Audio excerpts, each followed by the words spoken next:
ఇవాళ జగిత్యాలలో బీఆర్ఎస్ భారీ బహిరంగ సభ నిర్వహించబోతోంది. సుమారు ఏడాది తర్వాత భారీ బహిరంగ సభ ద్వారా మళ్లీ ప్రజల ముందుకు వస్తున్నారు కేసీఆర్. గత కొంతకాలం నుంచి ఫామ్ హౌస్ కే పరిమితమైన కేసీఆర్ ఎలకతుర్తిలో జరిగిన పార్టీ ఆవిర్భావ దినోత్సవ సభ తరువాత మొదటిసారిగా బహిరంగ సభలో పాల్గొనడం రాజకీయంగా ప్రాధాన్యత సంతరించుకుంది. ఇవాళ సాయంత్రం 4:45 ఎర్రవెల్లి ఫామ్ హౌస్ నుంచి హెలికాప్టర్లో జగిత్యాలకు కేసీఆర్ బయలుదేరనున్నారు. జగిత్యాల కలెక్టర్ కార్యాలయం హెలిప్యాడ్లో దిగనున్న కేసీఆర్ అక్కడి నుంచి నేరుగా బీఆర్ఎస్ పార్టీ కార్యాలయానికి చేరుకోనున్నారు. పార్టీ కార్యాలయంలో కేసీఆర్కు బీఆర్ఎస్ జిల్లా నేతలు ఘనస్వాగతం పలకనున్నారు. అనంతరం హిందూ, ముస్లిం, క్రైస్తవ సోదరులతో సర్వమత ప్రార్థనలు చేయనున్నారు. అనంతరం ఉమ్మడి కరీంనగర్ జిల్లా ముఖ్య నాయకులతో కేసీఆర్ కీలక భేటీ కానున్నారు. సాయంత్రం 6 గంటలకు పార్టీ కార్యాలయం నుంచి సభా ప్రాంగణానికి కేసీఆర్ బయలుదేరనున్నారు. జగిత్యాలలో జరిగే ప్రజా ఆశీర్వాద సభలో కేసీఆర్ సమక్షంలో మాజీ మంత్రి జీవన్ రెడ్డి బీఆర్ఎస్ లో చేరనున్నారు. ఏడాది తర్వాత జగిత్యాల వేదికగా కేసీఆర్ ప్రసంగించబోతున్నారు. ఇవాళ బహిరంగ సభలో కేసీఆర్ ప్రసంగంపై బీఆర్ఎస్ శ్రేణులు ఎంతో ఆసక్తిగా ఉన్నారు.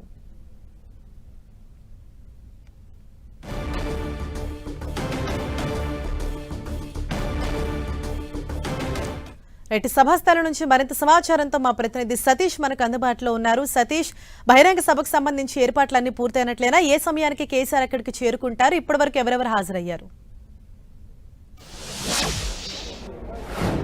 జగిత్యాల్లో బీఆర్ఎస్ భారీ బహిరంగ సభ నిర్వహిస్తున్న నేపథ్యంలో భారీ జన సమీకరణ చేసి సభ విజయవంతం చేయాలని చెప్పి ఏర్పాటు చేయడం జరిగింది. ప్రస్తుతం అయితే మనం జగిత్యాల్లో ఉన్నటువంటి మినీ స్టేడియం వద్ద ఉన్నాం. మినీ స్టేడియంలో ఈ ఏర్పాట్లు జరిగాయి. మొత్తం జగిత్యాల అంతా కూడా గులాబీమయమైన పరిస్థితి. దాదాపు ఏడాది కాలం తర్వాత బీఆర్ఎస్ నిర్వహిస్తున్నటువంటి బహిరంగ సభ కావడంతో భారీ అంచనాలు మాత్రం నెలకొన్నాయని చెప్పుకోవచ్చు. ఈ సభ సక్సెస్ చేసి జగిత్యాల నుంచి బీఆర్ఎస్ పొలిటికల్ జైత్రయాత్ర మొదలుపెట్టాలని చెప్పి భావిస్తుంది. ఈ నేపథ్యంలో ఇటు ఉమ్మడి కరీంనగర్ జిల్లా నేతలంతా కూడా సభ సక్సెస్ కోసం భారీగా ఏర్పాటు చేస్తారు. దాదాపు 6:30 గంటల ప్రాంతంలో కేసీఆర్ జగిత్యాల చేరుకుంటారు. జగిత్యాలకు చేరుకున్న తర్వాత పార్టీ కార్యాలయంలో ముఖ్య నాయకులతో సమావేశం జరుగుతుంది. దాదాపు అరగంట పాటు ఈ సమావేశం మాత్రం కొనసాగుతుంది.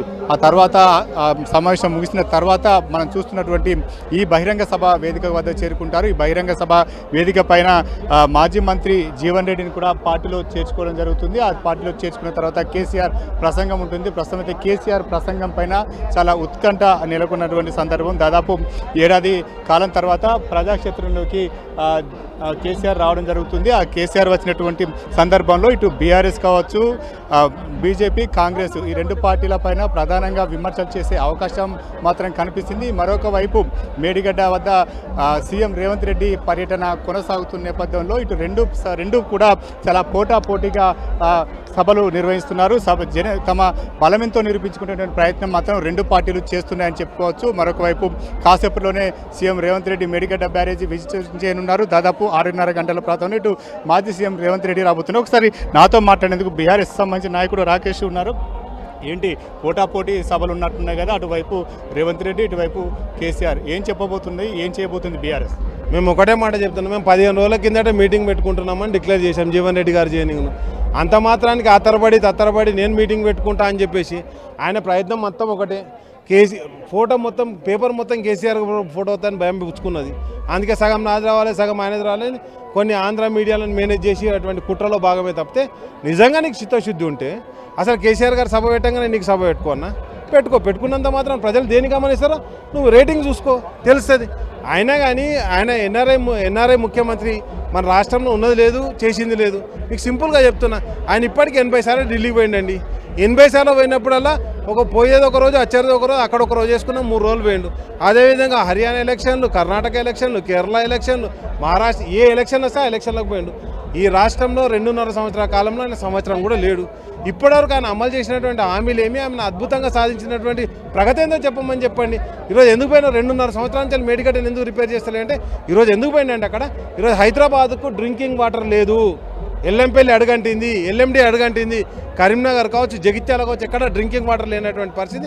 దీని గురించి అక్కడికి పోయి ఏదో డ్రామాబాజీ చెప్పడానికి పోయింది తప్పితే ఆయన భయంతో మీటింగ్ పెట్టుకున్నాడు తప్పితే ప్రజలకు ఏదో అభయం ఇస్తా అని చెప్పేసి అయితే కాదండి. ఇది మొత్తానికైతే బీఆర్ఎస్ ఒక రకమైన విమర్శలు చేస్తుంది, కాంగ్రెస్ మరొక రకమైన విమర్శలు ఇస్తుంది. ప్రస్తుతం అయితే ఇటు విమర్శలు ప్రతి విమర్శలతో ఇటు జిల్లా రాజకీయాలను కూడా వేడెక్కుతుందని చెప్పుకోవచ్చు. ఇటు బీఆర్ఎస్ నిర్వహిస్తున్నటువంటి భారీ బహిరంగ సభ విజయవంతం చేయాలి, రేపు ప్రజల్లోకి వెళ్ళాలంటే బీఆర్ఎస్ బలంగా ఉంది, ఏమాత్రం అధికారం కోల్పోయిన తర్వాత కూడా ఇటు బలహీన పడలేదని చెప్పి నిరూపించుకునే ప్రయత్నం మాత్రం ఇటు బీఆర్ఎస్ చేస్తుంది. ఇటు కాంగ్రెస్ కూడా తమ రైతుల పక్షపాతి రైతులకు ఇచ్చినటువంటి హామీలు నెరవేర్చడంతో పాటు అభివృద్ధి సంక్షేమంలో ముందుకు వెళ్తున్నాం అని చెప్పి గత 10 ఏళ్లలో జరిగినటువంటి అవినీతి అక్రమాలు ఇవి అని చెప్పి ఇటు ప్రజల ముందు పెట్టే ప్రయత్నం కాంగ్రెస్ చేస్తుంది. మొత్తానికైతే ఇటు రాజకీయ శక్తిని నిరూపించుకునే ప్రయత్నాలు మాత్రం జరుగుతున్నాయని చెప్పుకోవచ్చు. మరి కాసేపట్లోనే జగిత్యాల సంబంధించినటువంటి భారీ బహిరంగ సభ ప్రారంభం అయ్యే అవకాశం ఉంది. ఇప్పటికే ముఖ్య నేతలంతా కూడా వేదిక వద్ద చేరుకున్నారు, జనాలు కూడా బహిరంగ సభ స్థలానికి తరలివస్తున్నారు. జగిత్యాల రోడ్లను మాత్రం ప్రస్తుతం మీద కిక్కిసిపోయిన పరిస్థితి. మొత్తానికి భారీ బహిరంగ సభ విజయవంతం చేసి బీఆర్ఎస్ తన సత్తా ఏంటో చూపెట్టే ప్రయత్నం మాత్రం మరోసారి చేయబోతుందని చెప్పుకోవచ్చు. Thank you Satish.